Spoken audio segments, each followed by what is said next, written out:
السلام علیکم دوستو، کیسے ہو؟ امید کرتا ہوں خیریت سے ہوں گے۔ اللہ آپ لوگوں کو ہمیشہ خوش رکھے۔ لالچ اور حرص بہت ہی بدترین چیز ہے۔ یہ انسان کو کبھی بھی ذلت و رسوائیہ کا سامنا کرا دیتی ہے۔ ایک بڑھیا تھی، ان کی ایک بیٹی تھی۔ بیٹی جب بالغہ ہو گئی تو بڑھیا نے بیٹی کو بیاہ دیا، یعنی شادی کروا دی۔ چند روز کے بعد اس بڑھیا کا داماد ان کے گھر آیا۔ بڑھیا داماد کو دیکھ کر کافی خوش ہوئی، عزت و اکرام کے ساتھ بیٹھائی۔ اس روز بڑھیا کھچڑی بنائی ہوئی تھی، وہ کھچڑی ایک پلیٹ میں لا کر داماد کے سامنے رکھ دی اور داماد کو کہنے لگی کہ آپ اس کھچڑی کو کھائیے۔ جب داماد کھچڑی کھانے لگا تو بڑھیا کہنے لگی، ذرا رک جائیے داماد جی، میں آپ کے لیے گھی لاتی ہوں۔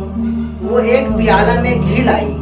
گھی لانے کے بعد وہ داماد کے پلیٹ میں ڈالنے لگی تو سارا گھی داماد کے پلیٹ میں گر گیا۔ بڑھیا کافی لالچی تھی۔ اب بڑھیا سوچنے لگی کہ سارا گھی میرا داماد ہی کھا جائے گا تو پھر میں کیا کھاؤں گی۔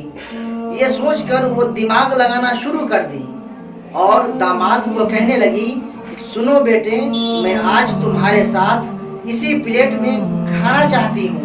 داماد نے اجازت دے دی۔ بڑھیا کھانے لگی۔ کھچڑی گرم تھی، سارا گھی داماد کے سامنے پڑا ہوا تھا۔ بڑھیا کہنے لگی، سنو بیٹے، تم نے میری بیٹی کو ایک تکلیف دی ہے۔ یہ کہہ کر گھی کے پاس سے کھچڑی میں ایک لکیر کھینچ دی۔ کھچڑی گرم تھی، سارا گھی اس لکیر ہو کر بڑھیا کے پاس آنا شروع ہو گیا۔ پھر بڑھیا کہنے لگی، سنو بیٹے، تم نے میری بیٹی کو 2 تکلیف دی۔ پھر گھی کے پاس سے 2 انگلی کی لکیر کھینچ دی۔ سارا گھی پگھل کر اس لکیر سے ہوتے ہوئے بڑھیا جہاں سے لقمہ اٹھا رہی تھی وہاں پر آ گیا۔ داماد بڑا چالاک تھا، وہ سمجھ گیا کہ ساسو ماں کو گھی کھانے کا شوق ہے، یہ اس طریقے سے کر کے گھی کھانا چاہتی ہے۔ داماد کہنے لگا، امی جان، زندگی کے اندر ہر طرح کے حالات آتے ہیں، کبھی خوشیاں آتی ہیں، کبھی غم آتا ہے، یہ دونوں ملے جلے ہوتے ہیں۔ داماد یہ کہہ کر کھچڑی اور گھی کو ملا دیا اور کہنے لگا، اب کھائیے۔ دونوں مل گئے۔ اس روز اس کی ساس کو اپنی حماقت کا احساس ہوا۔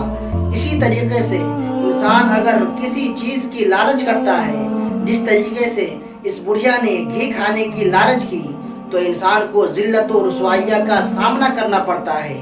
بات سمجھ میں آئی؟